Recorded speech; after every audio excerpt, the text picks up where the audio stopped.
otu akpọrọ Oluebube Charity Foundation bụ onye ndị nke kwanyetere ọnọdụ ndị ụwa na-atụ n'ọnụ karịrị 1,000 n'ọnụọgụ n'ime obodo na mmụọ mmemme ekeresimesi a.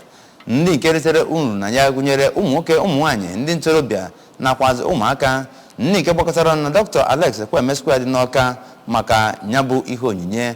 Onye nta aka mbụ Njideka Okoye ga-ewetara gị akụkọ etu o si wee gaa.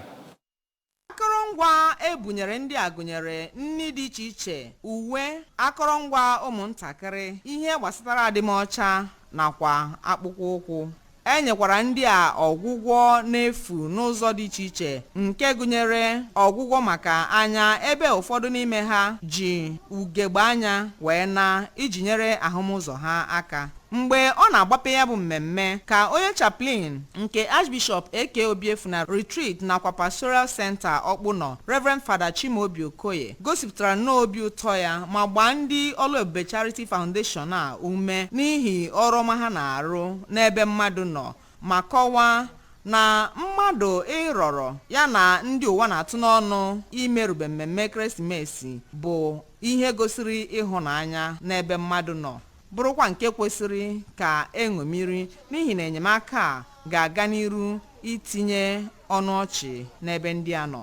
N'okwu ya ka onye nlekọta nke ya bụ foundation, Oriakụ Ngozi Ezeani, kọwara na ndị ezinụlọ Ezeani nke Ọkụzụ dị n'okpuru ọchịchị Oyi guzobere nnọọ Oluebube Charity Foundation a n'ihi mmetụta ha nwere inyere ndị mmadụ aka, ya nakwa na ha ghọtara na obi ụtọ abụghị sọ naanị otu ndị bụ ndị nwere agba ka ọ dịrị. Oriakụ Ezeani bụ onye kọwara na itinye ọchị n'iru ndị enweghị ka ọha ha bụ otu ụzọ isi wee rute ha, bụ nke gụnyere inyega ha onyinye dị iche iche a, ma kọwaa na nke a bụ nke mbụ na mbụ ebe ọ pụtara ihe ya bụ foundation na-agbara ndị mmadụ ekeresimesi n'ụzọ pụrụ iche, ma kọwaa na ihe ndị a ha nyere ha bụ n'efu.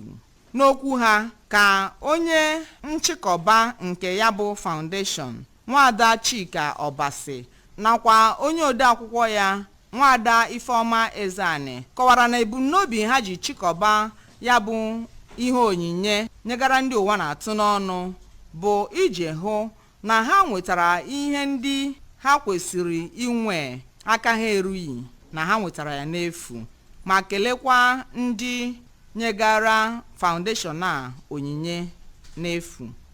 Ụfọdụ n'ime ndị ritere erire na ya bụ onyinye ekeresimesi gụnyere Maazị Christian Agbo, Oriakụ Chinyere Nweke, Oriakụ Ngozi Ọnụọra, Nwaada Chioma Eze nakwa Oriakụ Victoria Paul Eke, bụ ndị gosipụtara obi ụtọ ha n'ebe ọ pụrụ iche ma kelee Oluebube Charity Foundation, bụ ndị ha kọwara na ha mere ka ọnụ ọchị waa ha n'oge ekeresimesi a, maka na ha ga-aga n'iru ijizi obi ụtọ na obi lulu ala wee merube mmemme ekeresimesi.